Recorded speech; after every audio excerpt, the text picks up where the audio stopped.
Ang mabuting balita ng Panginoon ayon kay San Juan. Noong panahong iyon, nakatayo sa tabi ng krus ni Jesus ang kanyang ina at ang kapatid na babae nitong si Maria na asawa ni Cleopas. Naroon din si Maria Magdalena. Nang makita ni Jesus ang kanyang ina at ang minamahal niyang alagad sa tabi nito, kanyang sinabi, "Ginang, narito ang iyong anak."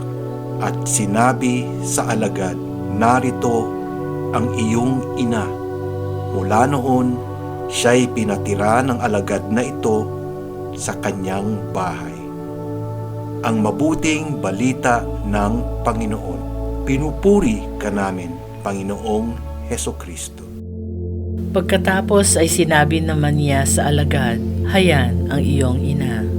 Naaalala natin ang mahalagang bagay o ang napaka-importanteng tao sa ating buhay. Kaya tinatago natin ang kanilang mga larawan, ang mga lumang lilok ng mga santo o mga bayani. Tinuturing natin mga mahalagang alaala, ang mga kwento, ang mga hinahangaan natin. Ang iba ay tinatago natin sa ating mga puso. Kaya normal lang kay Jesus na itinagubili niya ang kanyang ina sa isang tao na napaka-importante rin sa kanya. Si Maria ay ina ni Jesus at ina rin para sa mga alagad na kinakatawan ni Juan. Napakahalaga ni Maria sapagkat sa pamamagitan niya, naging tao ang salita, inalagaan at pinalaki si Jesus.